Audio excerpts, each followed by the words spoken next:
dia, gente. Um prazer estar aqui nessa manhã. Agradeço aí o convite feito pela Daniele e pelo Guilherme, foram as pessoas que me contactaram diretamente, mas também a Veracidade, e aí peço desculpas, né? Eu acabei colocando o logo do Veracidade, não coloquei o do Maitá, mas, enfim, depois a gente corrige isso, Dani, no arquivo que vai ficar disponibilizado para vocês, coloco o logo do CAU também. Então, é uma alegria enorme estar aqui, compartilhar parte dos estudos de risco, foram objeto da minha tese de doutorado, então é um tema que eu venho discutindo aí intensamente nos últimos anos, então é muito bom poder compartilhar.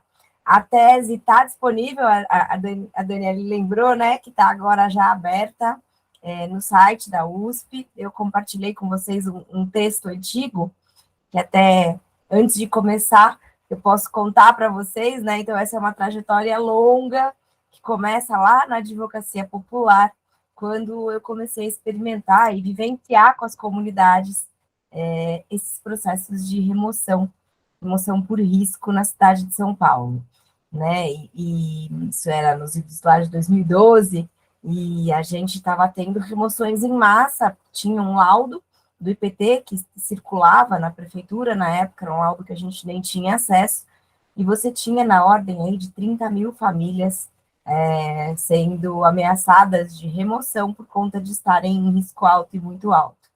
E aí, na época, eu comecei a fazer umas perguntas, né? Assim, tipo, mas o que é esse risco? Né? O que justifica a remoção? Será que ele justifica a remoção? Será que a gente consegue compreender o que é isso e fazer as devidas mediações? Então, essa pergunta acabou me acompanhando durante muito tempo, e aí no doutorado eu pude aprofundar um pouco mais essa questão. Então, hoje, né, vocês não podiam ter tido uma abertura de evento melhor do que com o nosso querido Dito, que trouxe aí elementos fundamentais do que tratar o risco, não só a partir desse olhar técnico e a partir também de uma integração de saberes, que eu acho que tem uma dimensão importante, mas também de uma integração de saberes populares, né? Olhar aquele que está em risco e colocar realmente no centro do debate a dimensão da vulnerabilidade, a preocupação em qualificar a segurança e reduzir vulnerabilidades. Essa tem que ser a pauta do risco, e especialmente do risco, né, de um risco urbano, de um risco que envolve pessoas, né?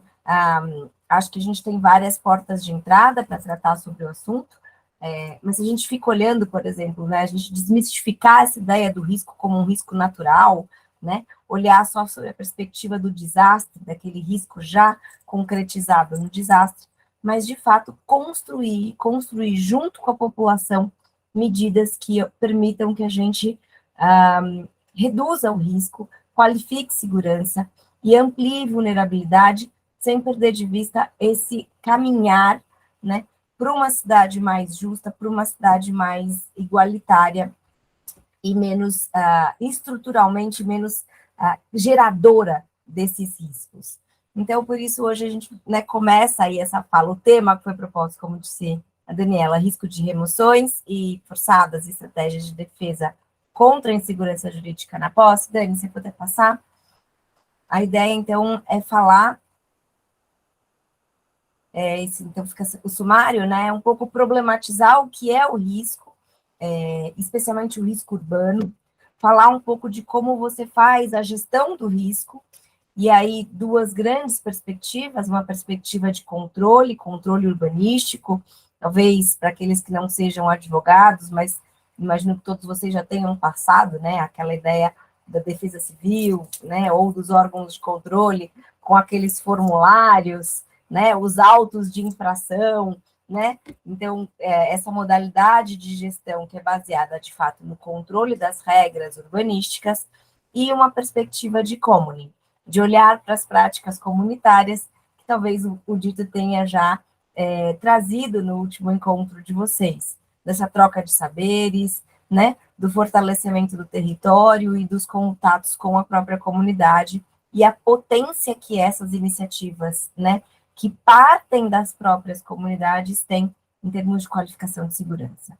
O papel das remoções, né? Então, não é também dizer que não haverá remoções, elas muito provavelmente acontecerão.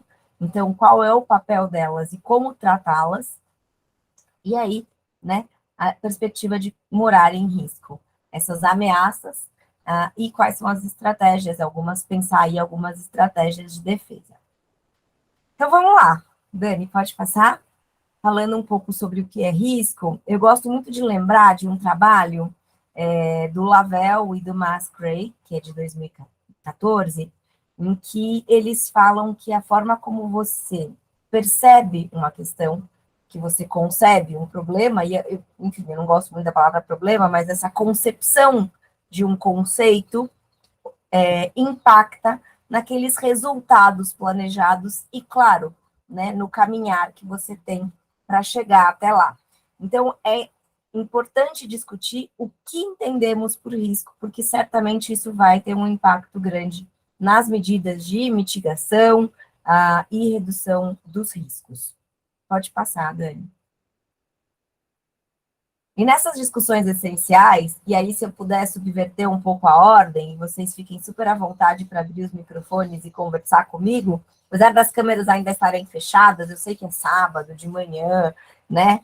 Eu também dei uma saidinha ontem à noite, gente, confesso, eu estava num evento com alguns convidados internacionais, então, né, nada como mostrar um samba para os convidados da Indonésia, né, da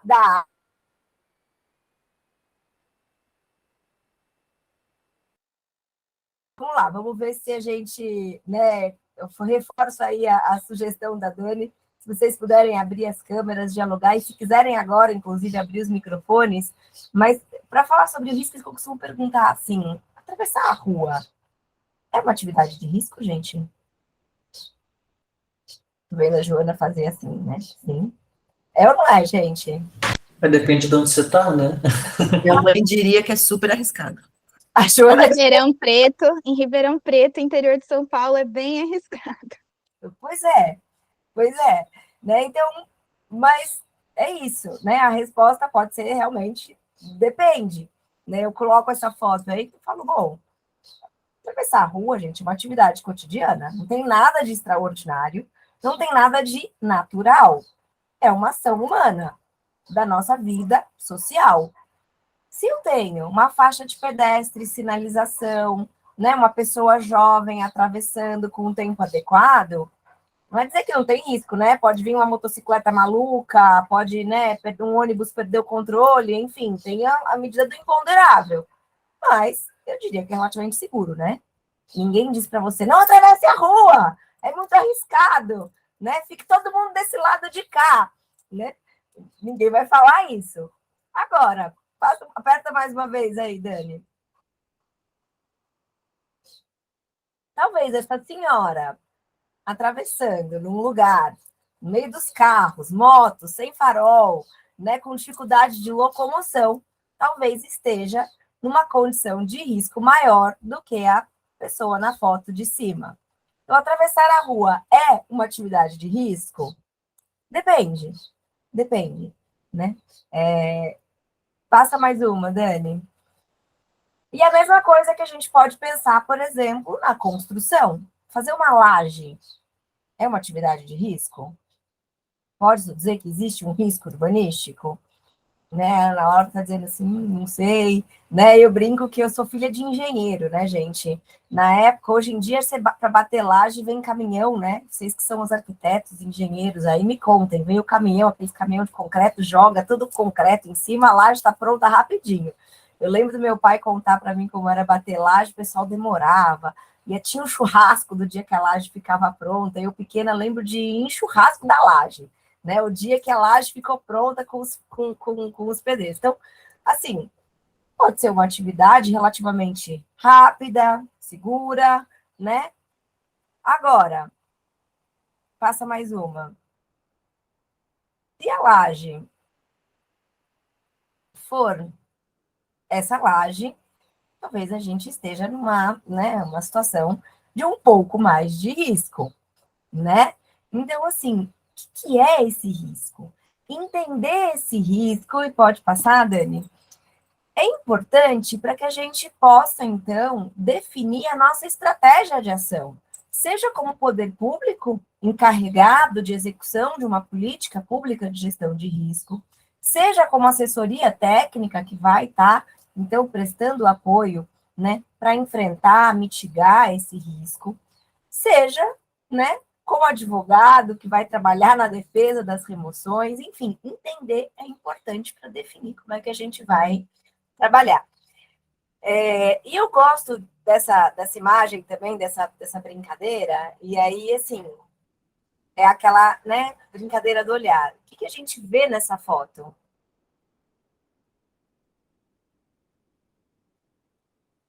Eu posso olhar, né, um tigre e posso ver uma ameaça, um tigre tomando a primeira dimensão da foto. Ou eu posso tentar olhar em perspectiva e eu continuo vendo um tigre, porque ele está lá, no pé da árvore, mas ele está em perspectiva. Ele está dentro de um ambiente que é complexo, que tem uma floresta, que tem pedras, que tem vegetação, né? Então, dependendo de como a gente olha esse risco, eu posso entender ele como ameaça, e esse é o foco, é o que ganha destaque. E se eu entendo como ameaça, a minha ação vai ser de corrigir, controlar, tentar reduzir, suprimir esse risco, tirar essa ameaça. Ou eu posso olhar para esse risco como uma construção social, de uma perspectiva mais integral, mais holística. E aí eu posso entender que, em vez de querer corrigir, controlar num parâmetro de absoluto, sabe aqueles parâmetros ISO 9000, né? Parâmetro total controle, né? A gente pode entender que é possível e é inevitável uma convivência e que a gente vai ter que incidir gradativamente nos fatores que são aqueles que a gente chama de fatores robustos, aqueles que geram maior risco, e gradativamente avançar até as causas mais profundas e que geram risco, né? Sei lá, fazendo uma brincadeira com as notícias, você vai falar assim, eu vou exterminar os tubarões estão comendo turistas, né, atacando turistas em Recife, vamos exterminar o risco, matem todos os tubarões. Eu posso tentar fazer uma tentativa, né, de controle, ou a gente vai tentar entender o que está gerando esse risco, mitigar, né, ir convivendo, fazendo alertas, enfim, são duas formas de abordar. Por isso que eu falo que trazer a vulnerabilidade, as desigualdades e entender esse aspecto da cotidianidade do risco, de que ele não é necessariamente uma coisa extraordinária, né? Uma coisa sobrenatural, sim, que a gente não tem controle, né? Quando eu falo de risco, a gente não está falando só de tufões, furacões, eventos grandes da natureza sobre os quais a gente não tem controle. A gente está falando de toda uma relação social que é paulatinamente construída. E paulatinamente construída a partir de relações que são muito desiguais. Que são muito desiguais. E essa desigualdade interfere na potencialidade que o risco tem de gerar resultados danosos. Mas não que o risco em si seja uma coisa extraordinária. Ele é uma coisa cotidiana que a gente convive. E aí, passa mais um pouco, Dani, a gente pode pensar, né, que a gente tem uma escada aí dos riscos. Se a gente olha para a cidade, né, eu posso pensar no risco urbano, num risco urbano existente, num risco urbano edilício existente, né? E esse foi um pouco do trajeto que eu desenvolvi na tese, né? E se a gente fala risco, as pessoas associam assim, sei lá, risco de enchente, risco de terremotos, risco, né, de vulcões, risco de grandes incêndios. Mas e a cidade? Qual o papel das cidades? Não, então é risco geológico, de solapamento, de encostas. Tá, mas e tem um risco potencial e um risco que já existe. A gente já tem populações morando em risco, a gente já tem cidades constituídas, né? Como é que a gente lida com esse risco cotidiano e existente? E mais do que isso, existe também um risco edilício, tá? Na nossa edificação. Aí nós vamos fazer o quê? Né? Não vai. Vamos criar ou super padrões de controle né? Depois de um tempo, eu começava a brincar fazendo vários cursos de risco. Eu falava, gente, não posso chamar um técnico da Defesa Civil para vir olhar meu quadro de luz, porque se vier aqui, interdita minha casa, né? Meu quadro não é esse padrão total aí, que acho que não é, sei lá, é uma casa antiga, da década de 50, a gente reformou, melhorou o quadro, mas, né, enfim, talvez não seja. Então, tem um risco, a gente convive, vai melhorando, buscando técnicas, né? Mas, de qualquer forma, esse risco não pode ser visto só da porta para dentro. Esse risco edilício, ele não é da porta para dentro. Ele não existe desassociado de uma dimensão territorial mais ampla, que é de disputa pela cidade. Disputa por um território, né, provido de infraestrutura, disputa de um lugar mais adequado para morar, um lugar que não é periférico, um lugar central, um lugar com serviço, um lugar com qualidade. A gente não pode perder isso, né, de perspectiva, senão a gente vai ficar aí morrendo de medo desse tigre e não vai conseguir agir, né? Passa, Dani. E aí, quando a gente fala especificamente do risco urbano, que talvez seja, né, um risco um tema que interessa e toca a todos vocês, eu usei na tese muito o trabalho de uma autora mexicana, chama Elizabeth Mansilla, e ela traz algumas notas distintivas sobre o risco urbano. E pode ir, Dani. Ela vai falar, né, do tempo das mudanças. Então, as cidades, e isso distingue o risco urbano desse risco mais natural, que eu não gosto dessa palavra, mas os riscos mais associados ao ambiente natural ou a desastres naturais, né? O tempo de mudança na cidade é muito rápido. Então, a velocidade, não só o tempo na velocidade, mas a ideia de que este movimento ele é construído em cima de desigualdades, e ficou faltando até um i aí, né? É aquela ideia do Benedito de Toledo, de que a gente vive num palimpsesto. A gente está sempre reconstruindo intensamente a cidade em cima de algo que já existe. E essas desigualdades, elas estão estruturadas no território. Mais um, a gente tem uma situação, um contexto de degradação ambiental geral, né? As cidades estão vivendo, e pode ir apertando, Dani, né, a processos de grande transformação. Então, além das agendas clássicas, né, de poluição, geração de resíduos, né, saneamento, a gente tem que trazer para as cidades uma dimensão de injustiça ambiental e injustiça climática que a gente tem vivido. A multivulnerabilidade, então a sobreposição numa mesma pessoa e num mesmo território de várias camadas de vulnerabilidade. Aquilo que o Wildshaw vai chamar de vulnerabilidade global, é uma combinação de elementos socioeconômicos, mas também culturais, políticos, identitários, enfim, né, são inúmeros elementos e a gente tem que olhar essas interseccionalidades que são capazes de ampliar essa vulnerabilidade. Se o nosso objetivo ao tratar do risco é diminuir vulnerabilidade, a gente tem que olhar esses pontos de maior fragilidade. E a cidade evidencia muito, né, essa sobreposição. E aí a gente olha uma condição que é de bem-estar individual e social, né?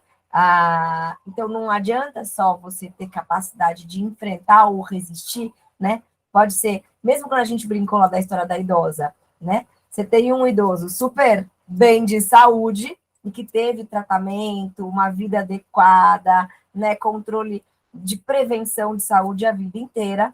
E você tem aquele idoso que trabalhou na construção civil e que talvez, né, com pouco acesso a equipamentos de saúde, a medicamentos, a cuidados essenciais, e que talvez não esteja na mesma condição, né, que outro idoso. Então, essa ideia de que o bem-estar ele é construído também em rede é importante. E as cidades, gente, trazem novas ameaças, né? Hoje a gente já fala em ameaças, a ideia de smart cities, por exemplo, né, novas ameaças tecnológicas, inclusive. Vocês imaginam o que é? Pensa numa cidade como São Paulo, se eu instalar um sistema inteligente, porque não basta só instalar o sistema, a tecnologia está aí, né? Mas se Smart Cities, por exemplo, for só sobre tecnologia, imagina a gente instalar um sistema, né, que controla todo o abastecimento de água e os, né, aberturas dos reservatórios e tudo a partir da tecnologia. E a gente não capacita os funcionários públicos para lidar com o sistema. Ou a empresa que instalou aquele sistema, depois de um tempo, vai embora e ninguém sabe mexer naquele sistema. Ou alguém hackeia esse sistema e derruba o acesso, né, e os controles. Assim, a cidade e a forma como ela vai se desenvolvendo, ela traz novas ameaças. E pode ir passando, Dani? E aí a gente vê questões, inclusive, como causalidades mistas, então, impactos, né, de componentes naturais, como a água, que é um grande desencadeante de eventos, né, danosos, quando a gente pensa em risco, mas associados, por exemplo, a um déficit de urbanização, né? A gente fala, tem um artigo muito interessante que mostra, por exemplo, como São Paulo ainda é uma das cidades em que há mais mortes por eventos climáticos como a chuva. E a semana passada, essa semana mesmo, né, todo mundo está falando, uma idosa morreu. Ah, ela era super vulnerável? Não era, a gente estava falando de um bairro de classe alta, que é Moema, uma pessoa que tinha um carro bom, né, e que devia ter uma certa saúde, um certo bem-estar individual e social, né? Mas eu tenho um déficit de urbanização, né? Acho que estão, inclusive, investigando que havia uma viela sanitária que foi transformada numa quadra de esportes.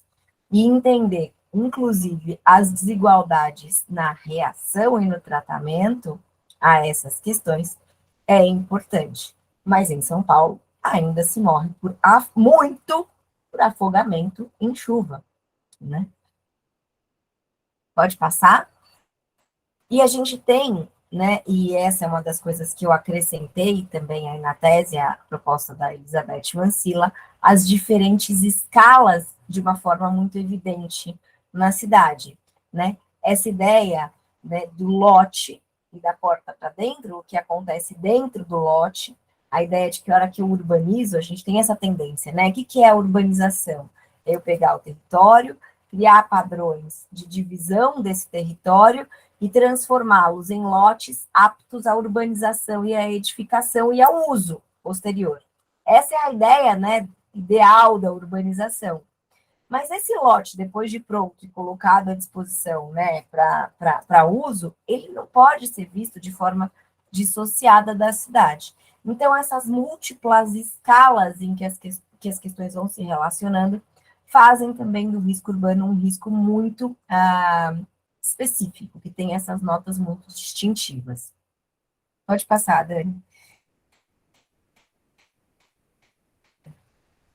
E aí, enfim, aí apenas algumas imagens para mostrar, né, essas questões que eu estava falando, a ideia da injustiça climática e do antropoceno e como os impactos da mudança climática não afetam todos igualmente, né? A multidimensionalidade de opressões, então raça, classe, gênero, todas se sobrepondo, né, em pessoas, mas também em territórios, então em corpos, né, territórios, e novos riscos. Então eu falei de smart cities, mas também incêndios que não são grandes incêndios, como, né, tratado, por exemplo, nos materiais e nos trabalhos ligados à agenda internacional da ONU, né, da agência que cuida da redução de desastres, só os incêndios florestais, por exemplo, que a gente vê muito nos Estados Unidos, ou a gente até no Brasil teve também, lá no Pantanal. Não são só esses grandes incêndios naturais, mas os incêndios, por exemplo, em favelas, que não são nada naturais e várias vezes houve denúncias já, né, de incêndios, inclusive, enfim, algumas vezes até um pouco suspeitos aí, em áreas de maior interesse de abertura para frentes imobiliárias. Pode passar. Então, a pergunta que fica é, tá bom, né, isso, entendemos que o risco, né, não é uma coisa extraordinária, não é natural, é uma construção social. Como é que a gente lida com isso, né? como é que a gente vai fazer. Pode ir, Dani. Como eu disse para vocês, se o foco for a ameaça, a tendência que a gente tem é de trabalhar a partir da lógica do controle urbanístico da segurança.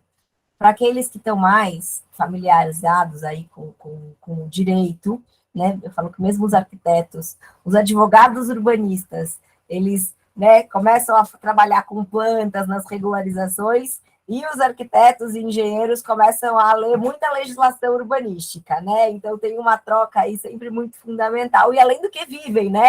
Os fiscais na obra, os processos de aprovação, então, enfim, essa ideia do direito urbanístico como um controle, eu tenho essa dimensão. Primeiro eu planejo, isso é o ideal, essa é a cidade ideal, né? E aí depois eu vou controlar. E vou controlar e vou dizer, bom, José Afonso, que é um clássico, né, no direito urbanístico, ele vai dizer, eu planejo.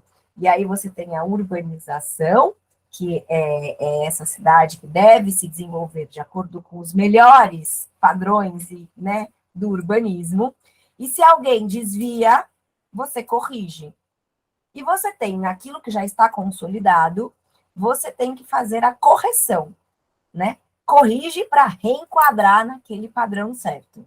Essa é a lógica do controle, né? De que eu tenho que reenquadrar. Eu planejo, eu digo qual é o padrão, e quem está fora é um desviante do padrão. Nessa lógica, gente, os usos atípicos, por exemplo, nas ocupações, ou os assentamentos que a gente trabalha, né, os núcleos informais, eles vão estar, inevitavelmente, inadequados à estrita observância desses padrões normativos. E se eu vier na lógica, né, de que eu tenho que controlar, né, de repente está lá, um uso espontâneo, é um uso que se deu, né, foi sendo paulatinamente, talvez, regularizado, ocupado. E aí, se eu digo, de repente, vocês já devem ter, vocês já atuando aí em comunidades, já pegaram, né? Chega aquele fiscal e diz, você tem 5 dias para fazer as correções de acordo com o código de obras, ou com o código tal, ou com o decreto tal, sob pena de remoção. É factível? É factível. Aquela nunca foi a lógica, aquela ordem urbanística, primeiro que não foi pensada para aquelas necessidades, para aquela realidade, né? Não adianta eu querer chegar e impor essa regra. Ou um prédio que foi construído no começo do século e que está sendo usado, um uso atípico. Tudo bem, né? A gente precisa mitigar o risco, precisa fazer obras, precisa fazer conversão, precisa fazer adaptação, ninguém está negando isso. Mas dizer que isso vai ser feito em 5 dias, né? Então, todos saiam, isso pode gerar, inclusive, novos riscos. Novos riscos, né? E a ideia, se o nosso objetivo, se o nosso foco é a ameaça, beleza. Porque aí eu reduzo o quê? A exposição ao risco. Você não enquadrou, saiu, ou derrubou, ou tirei a pessoa do risco, tirei da exposição. Mas, de fato, o risco foi enfrentado como construção social, ou eu gerei novos riscos? Né, a professora Hermínia Maricato, eu lembro muito, quando eu comecei a estudar, né, ou fazer estudos urbanos, ela falava assim, gente, vocês acham que essas pessoas vão para onde, né? Põe num foguete e vai para a Lua, né? E isso não vai desaparecer da noite para o dia, é um palimpsesto. E aí a gente tem que encarar. Quando eu gero esse padrão, né, de enfrentamento absoluto, claro que eu gero um impasse. É na ordem do tudo ou nada, que gera um círculo vicioso de impasse e judicialização. Passa mais um pouco, Dani.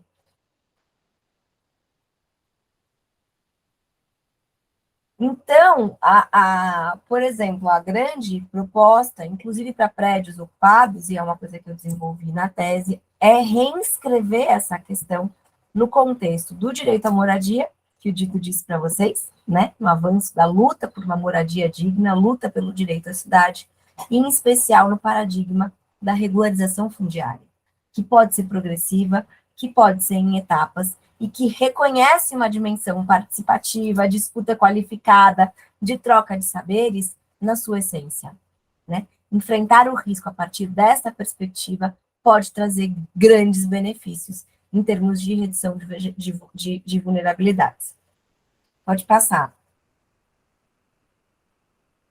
E aí, um pouco para quem conhece, né, a lógica do poder de polícia, que é o que orienta, né, esse controle, né, o controle da segurança não é um problema de polícia e nem um poder da polícia, né?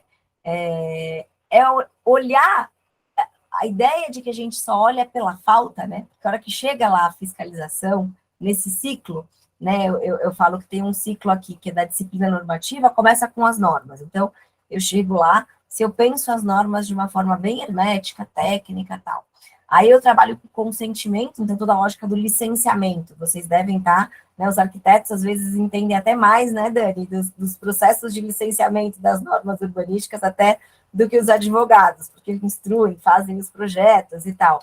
Passa pelo licenciamento, depois passa pela fiscalização, e no descumprimento tem a sanção, né? Se eu olho esse ciclo como, de fato, um ciclo enrijecido, eu vou estar o tempo inteiro olhando pela falta. E olhar pela falta é a crônica da tragédia anunciada, especialmente nos territórios populares, né? A hora que eu olho a partir da afirmação da moradia, né? E afirmar a moradia, isso também é uma fala que eu tenho achado muito interessante de uma juíza. Quando a gente olha as normas internacionais dizem garantir, né, condições econômicas para que a pessoa possa prover para si e para a sua família uma condição adequada de alimentação, moradia, saúde, lazer, etc. Olhar, eu acho, inverter a frase, não sei se para vocês faz sentido, mas para mim começou a fazer cada vez mais sentido. Eu não quero que a pessoa tenha condições socioeconômicas para, então, garantir esses direitos. Eu tenho que garantir esses direitos independentemente dessa pessoa ter esse padrão de vida adequada.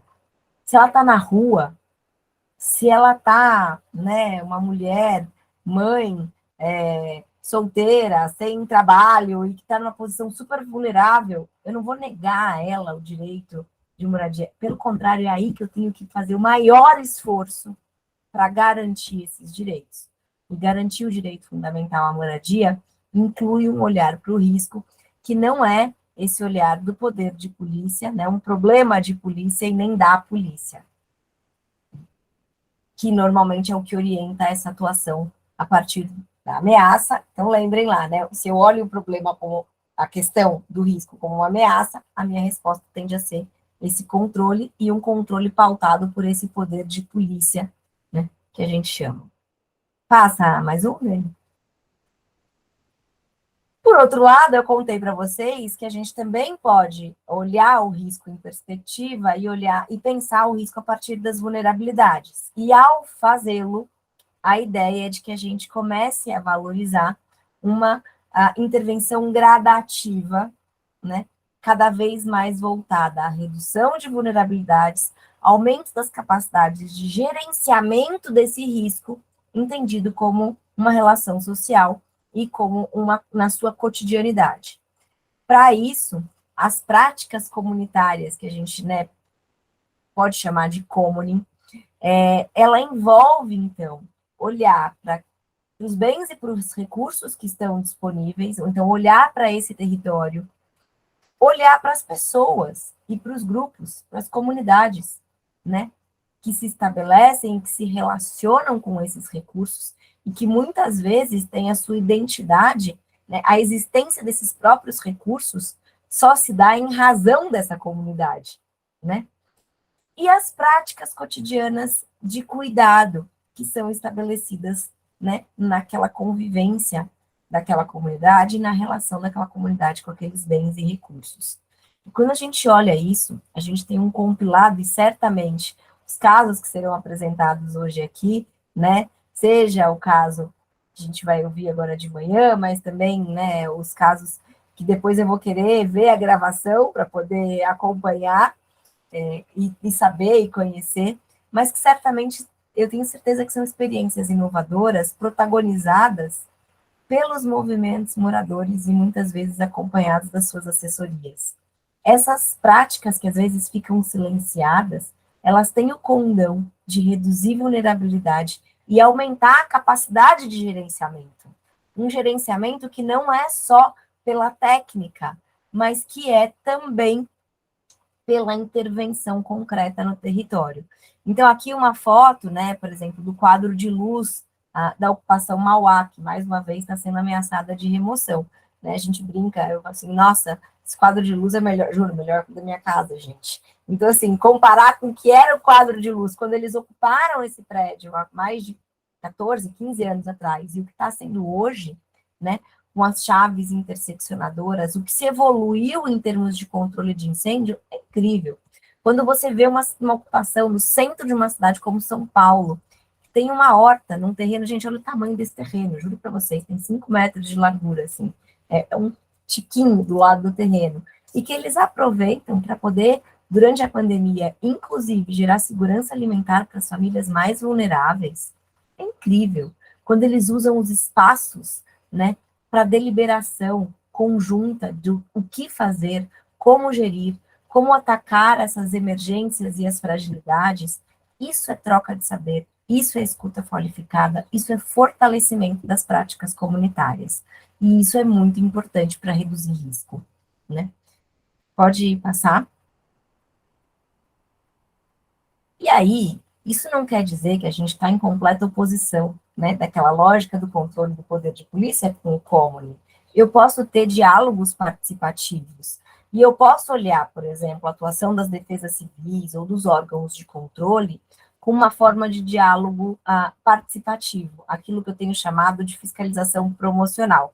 E aí eu vou contar para vocês uma anedota que eu ouvi logo no começo da pesquisa do doutorado, de um pesquisador que, assim, ele era canadense, não me lembro, mas ele estava fazendo uma pesquisa, era um historiador, ele estava fazendo uma pesquisa sobre história, e aí ele fala, a história não é só passado, é como o passado se reflete no presente, e aí ele estava olhando no bairro do Bom Retiro, como você tinha camadas, do palimpsesto, né, de segregação, que identificavam aquele como um território, inclusive, desde sempre, um território de populações imigrantes, e um dos piores territórios de São Paulo. E aí ele ia resgatando, nesses estudos históricos dele, né, notícias do começo do século, porque lá era onde chegavam os imigrantes, era associado a doenças, a pobreza, né? E até hoje a gente olha o Bom Retiro e fala, aquele é um lugar, né? É onde está perto da Cracolândia, perto do campo da Cracolândia,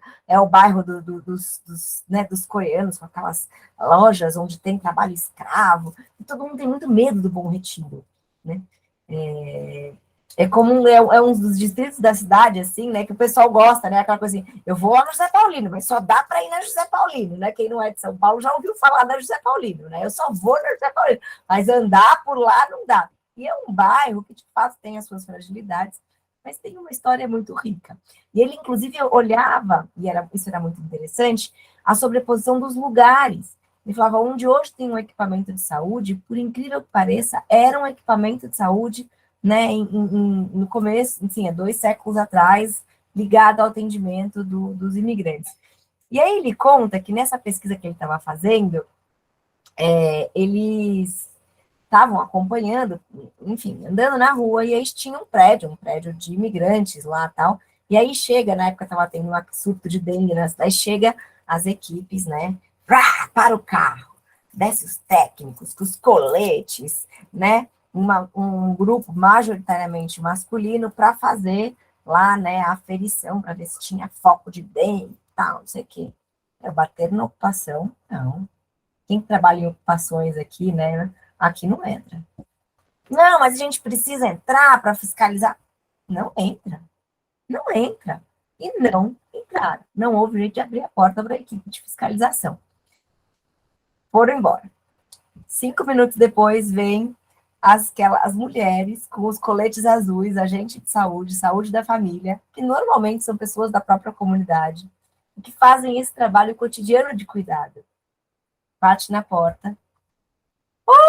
Quem pode entrar? Quer dizer, são 2 grupos representando o Estado, que teoricamente vêm para controlar ou fiscalizar, né, fatores causadores de risco. Então, eu quero controlar, por exemplo, zoonose, focos de dengue, focos de incêndio, e um outro grupo que vem para fazer, né, um monitoramento das condições.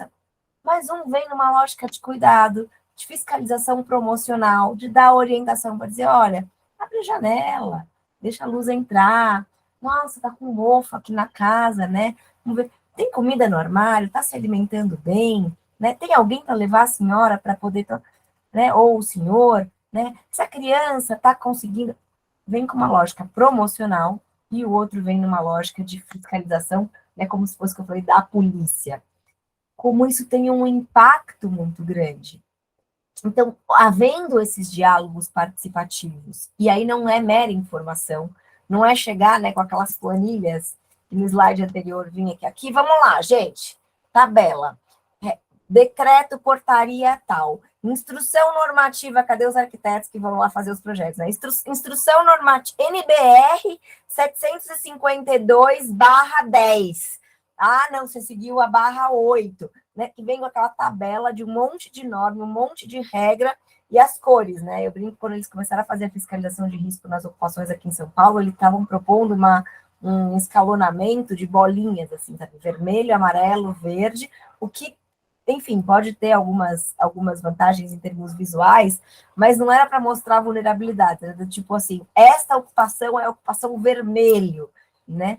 Hoje, mesmo aquela técnica super consolidada do próprio IPT, que trabalha com risco alto, muito alto, alto, médio e baixo, vem para aqueles que conceberam o sistema, né? Celso Carvalho, várias dessas pessoas que estavam naquele manual do Cajufa, participaram depois agora desse manual do Cajufa, revendo aquilo, porque a mensagem que ela passa, às vezes, é muito estranha. E foi exatamente isso que aconteceu em São Paulo.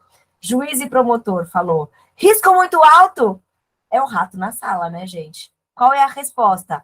Tira! Remove! Não aceito o risco.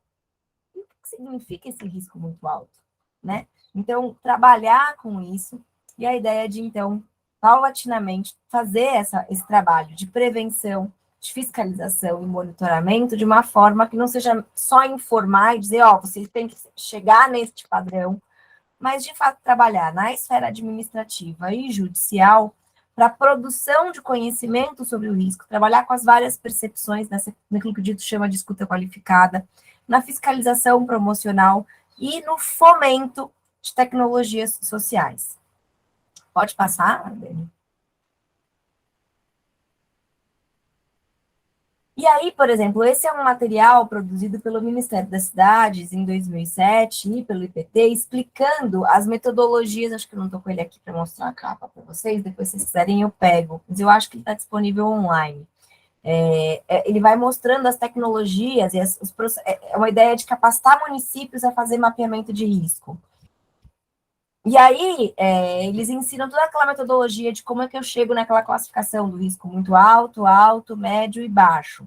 Em um determinado momento, eles falam, né, quais são as medidas de prevenção de acidentes. Então, se vocês olharem nessa coluna aqui da esquerda, tem as situações de risco atual. Lembra que eu falei que o risco tem o risco existente e o risco potencial, né, futuro? Eu tenho que reconhecer que, às vezes, existem consolidações, né, consolidadas em áreas de risco, de baixa e de alta renda, né, gente? Não vamos, então, independentemente da classe social, claro que as populações com baixo poder, né, com aquisitivo, têm menos mobilização de recursos econômicos financeiros para adotar medidas de mitigação, o que aumenta a sua vulnerabilidade, mas você tem risco atual e risco potencial. No risco atual, eu posso agir sobre as consequências, sobre os eventos danosos. E aí, claro que o jeito mais fácil foi o que eu falei para vocês, eliminar o risco instalado, eliminar as consequências socioeconômicas, por exemplo, removendo toda a ocupação, todas as pessoas para um lugar seguro. Ou eu posso tentar conviver com o risco instalado, evitando as consequências sociais e criar medidas preventivas. Aqui eles estavam olhando muito para os escorregamentos, mas pode ser para outros processos, né, de risco. Ou eu posso, que é o que eles falam aqui, agir sobre os processos. E aí eu vou reduzir os riscos instalados, evitando a ocorrência do processo. Então, eu vou incidir não mais sobre a consequência, mas sobre aquilo que está causando. Então, qual que é a causa do risco? É a água? É a eletricidade? então eu melhoro as chaves seccionadoras, eu melhoro o fornecimento de água, está tendo vazamento, eu melhoro, então, as ligações, eu faço limpezas, enfim. E aí está muito ligado à urbanização e obras de estabilização. E nas situações, né, de risco potencial, eu vou trabalhar, né, para processos, e vou trabalhar tanto nos processos quanto nas consequências, mas na ideia de evitar que se criem novos riscos. E, gente, evitar que se criem novos riscos, dependendo de como eu vou agir sobre as consequências, eu retroalimento isso aqui, né? Agora, se eu perguntasse para vocês, se essas são as medidas, né, a gente pode adotar, qual vocês diriam que está sendo a prioridade? No risco atual, que é esse que eu acho que talvez interesse e interesse mais a esse grupo aqui, né? Agir sobre as consequências de forma a eliminar ou conviver com risco? Agir sobre os processos de forma a evitar a ocorrência ou reduzir a... Qual tem sido a prioridade? Qual é a resposta?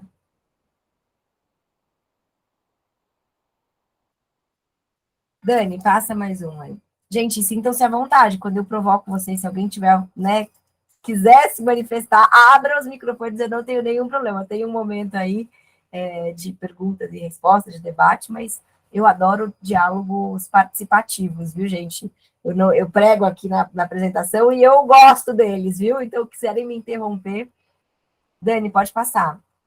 Na verdade, eu fiquei com um pouco de dúvida, porque para mim talvez seja mais não em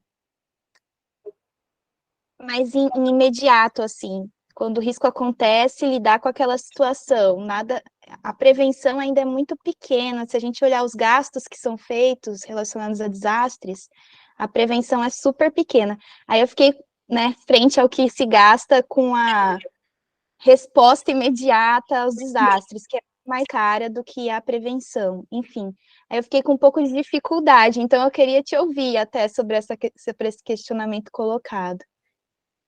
Ótima pergunta, Dani. Por isso que eu adoro quando vocês me interrompem, porque a gente até usa o material que está aqui, né? Porque uma coisa e é isso que você estava falando sobre os desastres, nem está nessa medida, tá vendo que aqui eu já começo com prevenção. Essa é a dimensão de prevenção. De fato, quando a gente olha para a legislação de defesa civil, ou mesmo, né, na intersecção do ambiental, urbanístico e desastres, né, de desastres, defesa civil e desastres, a gente tem uma dimensão que é o pré, na ocorrência, né, no momento da ocorrência do desastre, e o pós, que é a reconstrução. Hoje, certamente, os maiores esforços em termos financeiros e de administrativos, eles estão envolvidos no desastre, né?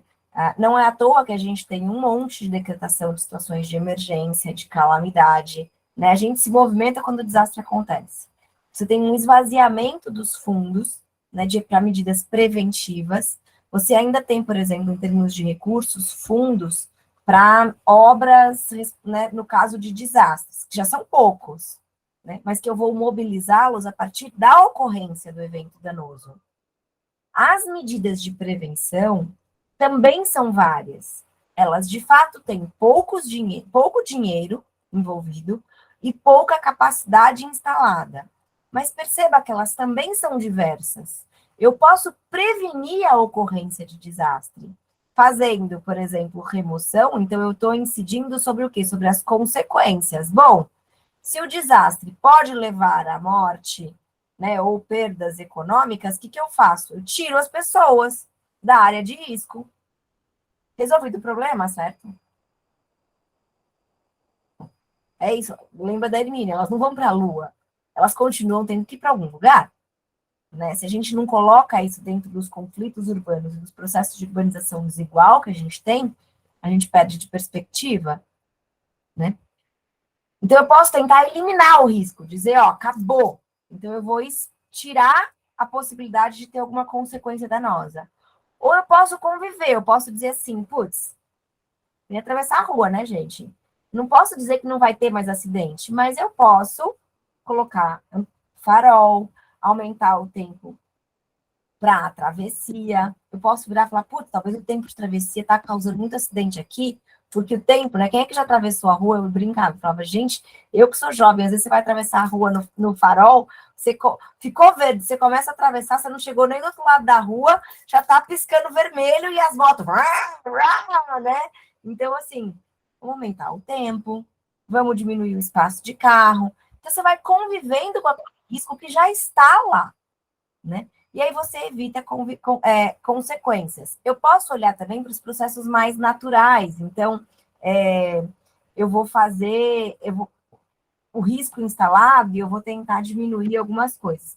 Eu posso agir sobre os processos, e os processos, na verdade, são aqueles elementos mais físicos mesmo, né? Eu vou evitar a ocorrência do processo. Então, se pode ter um deslizamento, o que eu faço para evitar o deslizamento?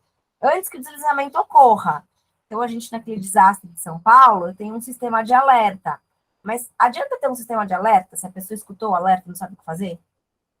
Se ela não tem para onde ir, né? Então, eu vou tentar evitar o processo. Eu posso fazer obras, grandes obras de urbanização, grandes muros de contenção, ou eu posso reduzir a magnitude. Então, quando eu penso, por exemplo, nos piscinões, o piscinão não vai ser capaz de evitar enchente, mas ele vai fazer o quê? Vai conter a água num determinado reservatório para que ele chegue numa velocidade menor e não alague. Então, assim, eu posso tentar reduzir a magnitude do processo ou evitar a ocorrência do processo. Eu não posso parar a chuva, mas eu posso, né, reduzir o impacto da chuva. Então, são medidas que são preventivas de riscos que já existem, né? Mas aí a pergunta, um pouco da provocação, é que normalmente a gente vai pelos caminhos muito mais de realocar, por exemplo, reduzir a exposição ao risco, ou de pensar em grandes obras de grande magnitude, né? Então, gastar muito dinheiro com construção de grandes muros. Quer dizer, entre aumentar, por exemplo, a drenagem, se não é importante, por exemplo, mas as pessoas pensam, por exemplo, em aumentar a permeabilidade do solo, né? Qual é a prioridade que se dá para essas duas ações? Paulo? Júlia, desculpa, Paula, só antes, eu só queria colocar, até fui orientada pela equipe, que faltam 5 minutos para acabar o tempo de fala da Júlia. Aí, Paula, se você puder fazer essa intervenção ou aguardar até o horário das perguntas, ou Tudo ser bem. breve na sua intervenção. Desculpem, eu também tenho esse papel de controlar o tempo aí. Eu adoro falar, né, Dani? Eu se deixar, eu fico aqui a manhã inteira falando. Depois eu faço a pergunta, então. Bom, então vamos lá, Dani, que aí eu...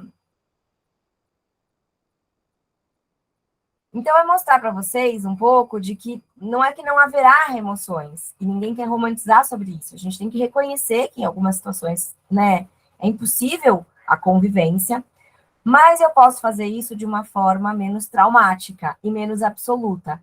Então, esse é o exemplo de um plano popular feito na favela da Paz, aqui em São Paulo, e vocês conseguem ver, né, o mapeamento aqui das áreas que estavam em maior risco e que eles não propuseram a remoção integral e propuseram, sim, uma faixa de remoção e um realocamento, né? Mas tudo isso foi discutido com a população, pensado junto, trabalhado, né, de uma forma participativa. Pode passar. E aí, de novo, né, a pergunta que eu deixava para vocês era, quais são as prioridades? Hoje, né, essa notícia, por exemplo, saiu recentemente dos edifícios ocupados, o prefeito está falando assim, 8 edifícios ocupados correm risco de desabamento. A resposta, a única resposta que a administração concebe para eles é remover. Quando você tem, na verdade, vários grupos de ATIs, inclusive, trabalhando para fazer um mapeamento de quais são, de fato, os riscos existentes, o que é possível fazer, né, no curto, médio e no longo prazo, e que podem ter impacto para reduzir essas vulnerabilidades, até para questionar se essa remoção é, de fato, uma remoção absolutamente necessária. Mas a única resposta da administração é, tem risco de desabar. Tem alguns desses prédios que eu já fui, gente, assim, você pode dizer que tem vários riscos, mas desabar não me parece pode ser que possa desabar por um incêndio, mas aí, né, enfim, vários outros prédios também podem desabar, qualquer prédio pode desabar se tiver um incêndio, um grande incêndio de grandes proporções. A questão é, eu posso trabalhar com uma brigada, com medidas, sabe, de prevenção de incêndio, mas a única resposta que é concebida é remover. E essa figura saiu aqui num caderno da Secretaria de Urbanismo e Licenciamento de São Paulo, por conta da revisão intermediária do plano diretor, e que mostra a evolução dos setores de risco, quantidade de áreas e de moradias. Eu só mostro atenção para vocês que é o seguinte, isso aqui é entre 2010 e 2022. Uma década. Podemos supor que evoluiu muito a tecnologia, certo? Podemos supor que evoluiu muito a capacidade de mapeamento e de prevenção. Podemos supor que muita coisa foi feita ou poderia ter sido feita. E, inclusive, isso eu atesto para vocês. Muita remoção foi feita. Mais de 30 mil famílias foram removidas de área de risco. E a gente continua tendo um aumento de áreas de risco e um aumento de moradias em área de risco. Então, remoção pura e simplesmente não é e nem será a solução. Depois de 10 anos, a gente continua tendo mais moradia em área de risco do que a gente começou em 2010, né? Então, assim, não é que não vamos remover, mas a gente tem que problematizar isso. E só para fechar, que era, né, as ameaças de remoção, até por conta do prazo, Dani, mostra, depois se vocês estiverem no debate, a gente volta, é um pouco de problematizar o que é remoções, que eu não sei se é evidente para todos, mas eu quero só ir para frente para as estratégias mesmo, né? Então, pode passar mais um, né? A ideia de que as remoções não são de hoje e as várias formas de remoção, administrativa, judicial, os diversos tipos de remoção, que às vezes a gente acha que é tudo a mesma coisa e não é, tá? Mas aí qualquer coisa que a gente pode voltar aqui ao debate, se vocês acharem que isso é um tema interessante. Passa mais um, Dani. Só queria mostrar... bom, essa que vocês conhecem, né? A remoção administrativa hoje em dia por risco é uma das mais frequentes e ela também tem garantias, né, de devido processo legal e vários cuidados a serem tomados. Pode passar, Dani? E aí, isso também nas ocupações passa. Eu acabei me empolgando nesse final, colocando vários relatórios, várias imagens, mas o que eu quero, para finalizar, deixa eu ir, vai passando que eu quero mostrar as estratégias mesmo aqui, né? A gente pode pensar em estratégias de defesa que estão mais ligadas ao campo jurídico, estratégias de defesa mais ligadas ao campo técnico, e aí, né, a importância da lei da ATIS, e eu sei que muitos de vocês estão aí trabalhando e militando em ATIS, e sugiro aí um trabalho, ó, eu tenho companhia, gente, só que, ó, quietinho. O trabalho do Caio Santoamori com o Douglas Magnani, falando sobre as lacunas e brechas da assistência técnica pela perspectiva da moradia e o campo sociopolítico. Talvez tenha sido um pouco a fala do Dito com vocês na semana passada, e da importância da integração dessas várias dimensões. E aí, só mais um, e a gente fecha, né, para não... No campo jurídico, para vocês terem uma ideia de como cada uma dessas caixinhas pode se abrir numa enormidade de leques, eu posso ter certamente uma atuação extrajudicial, pensando em advocacy, incidência, né, político-institucional, então produzir notas técnicas, participar de audiências públicas, participar de conselhos de políticas públicas. Eu posso trabalhar, né, apoiando os processos de resistência, né, apoiando os processos, quantas vezes a gente tem, por exemplo, no campo jurídico, advogado de plantão, né, para os casos de protesto, para ajudar e tal. Orientar, por exemplo, nas ocupações, né, a gente falava, dizer, para os moradores, olha, vamos fazer qual é a pesquisa da base fundiária, quem é o proprietário, que orientações que você pode dar para que, né, que cuidados tem que ser tomado, registre, fotografe o esforço inicial de limpeza, para comprovar que aquele imóvel não cumpria a função social e passou a cumprir, que tipo de documento você precisa fazer. Então, esse tipo de orientação é super importante. Numa atuação administrativa, fazer denúncias, né, quando há violações em caso de remoções, ou quando, né, há descumprimento de função social, pedidos administrativos de regularização.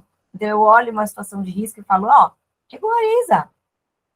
regulariza, faz a obra, né? Apoia a iniciativa popular, ou mesmo a atuação judicial, em casos específicos, né? Então, para cada caso, em que você tem uma ação judicial de reintegração de posse, ou uma ação civil pública né, de risco, ou essa, acho que a gente chama de jurisdição constitucional, que são aquelas jurisdições de controle mais amplo, como muitos de vocês devem conhecer, foi a DPF 828, que é o grande motor da campanha Despejo Zero, por exemplo, né, que beneficia inúmeros assentamentos com casos judicializados. Então, essas estratégias de remoção atrelada ao risco, seja em ações específicas, pode até ser jurídicas, né, de remoção administrativa ou por conta de conflitos judicializados, elas precisam e merecem ser enfrentadas a partir daquele leque de ações jurídicas, técnicas, sociopolíticas, e cada uma delas vai se abrir aí numa pluralidade de ações. A ideia é que a gente tenha um avanço disso de forma harmônica e sincronizada, com muito diálogo, muita escuta e de retroalimentação de uma estratégia com a outra. Então, quando o ATIS, Assessoria Técnica, trabalha junto com o campo jurídico e fortalecendo a luta sociopolítica, certamente a capacidade de diálogo vai aumentar e de olhar para o risco de uma outra forma, daquela forma mais holística, para que a gente qualifique segurança e reduza vulnerabilidades, vai ser maior. Então, provavelmente, ainda que eu tenha que fazer remoções, como eu mostrei naquele plano da paz, né, ainda que elas tenham que ocorrer, ou eventualmente aconteçam, o impacto disso vai ser muito menor e vai ser muito melhor compreendido pela comunidade e vai ter resultados muito mais benéficos no longo prazo do que simplesmente vir e dizer risco alto, tira, né? Remover a exposição ao risco. Então, enfim, tem essas. A gente pode depois no debate, se vocês quiserem, né, voltar àquelas definições sobre o que são remoções, as várias categorias, e acho que para frente tinha um pouco explorar o caso das ocupações de prédios em São Paulo, que aí eu trouxe como, né, estudo de caso também, mas estudo de caso vocês vão ter. Então, acho que meu papel aqui era muito mais problematizar. Então, até pelo tempo, né, eu deixo aqui, encerro aqui, Dani, e aí qualquer coisa a gente volta, se vocês tiverem interesse em algum outro tema. Muito obrigada pela oportunidade, pelo convite, né, pela possibilidade de discutir esse trabalho, essa pesquisa com vocês. E aí eu fico super à disposição para esclarecer, debater, mas aí ao longo da manhã.